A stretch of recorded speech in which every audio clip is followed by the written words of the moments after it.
कहते हैं गरीब शिष्य अपने गुरु से शिक्षा पूरी करके विदा हुआ, लेकिन वो एक बात को लेकर बहुत परेशान था कि मैं अपने गुरु को गुरु दक्षिणा में क्या दूं।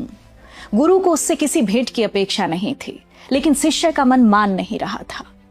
एक दिन उसे पता चला कि उस राज्य का राजा बहुत दानी है।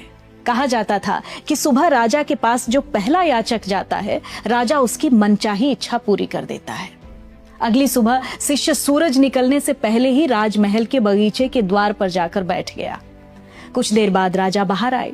शिष्य ने तुरंत कहा, महाराज, मैं आपका पहला याचक हूं।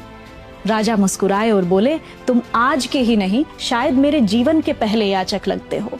बताओ क्या चाहिए, जो मांगोगे मिलेगा। शिष्य के मन में हलचल शुरू हो गई। वो तो सिर्फ गुरु दक्षिणा के लिए 5 अशर्फियां मांगने आया था, लेकिन राजा तो कुछ भी देने को तैयार था। तो उसने सोचा, जब मांगना ही है तो थोड़ा बड़ा क्यों न मांगूं। यही तो मन की प्रकृति है। जब लोभ प्रवेश करता है तो जरूरतें छोटी पड़ जाती हैं और इच्छाएं अनंत हो जाती हैं। राजा ने देखा कि शिष्य सोच में डूबा हुआ है। उन्होंने कहा, तुम सोच लो, मैं तब तक बगीचे का एक चक्कर लगा कर आता हूं। शिष्य सोचता रहा। कुछ देर बाद राजा वापस आए। शिष्य ने कहा, महाराज, आपने जो वस्त्र पहने हैं उन्हीं में महल से बाहर चले जाइए। आपका जो कुछ भी है अब मेरा है। आपने वचन दिया है। राजा सुनकर जोर से हंसने लगे। उन्होंने कहा, हे भगवान, धन्यवाद। जिस व्यक्ति की मुझे तलाश थी वो आज मिल गया। राजा ने कहा, सिर्फ ये वस्त्र ही क्यों, मेरे लिए तो एक वस्त्र भी पर्याप्त है। मैं नहीं चाहता कि तुम्हें कभी कोई पछतावा हो कि तुमने राजा के कीमती वस्त्र क्यों नहीं मांगे।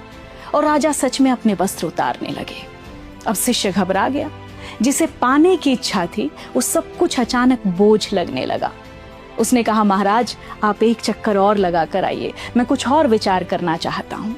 राजा मुस्कुराए और फिर बगीचे में चले गए। लेकिन जब लौटे तो शिष्य वहां नहीं था। वो जा चुका था, क्योंकि उसे जीवन का सबसे बड़ा सत्य समझ आ गया था। अगर दौलत, सत्ता और वस्तुओं में ही परम सुख होता तो एक राजा उन्हें छोड़ने के लिए इतना सहज कैसे हो सकता था। जिस चीज को पाने के लिए दुनिया भागती है, उसे छोड़ने वाला ही असली अमीर होता है। क्योंकि गरीबी चीजों की कमी से नहीं आती, गरीबी उस मन की होती है जो कभी संतुष्ट होना नहीं सीखता। और जिस दिन इंसान के भीतर का लोभ खत्म हो जाता है, उस दिन उसके पास सब कुछ न होते हुए भी वो इस दुनिया का सबसे धनी इंसान होता है।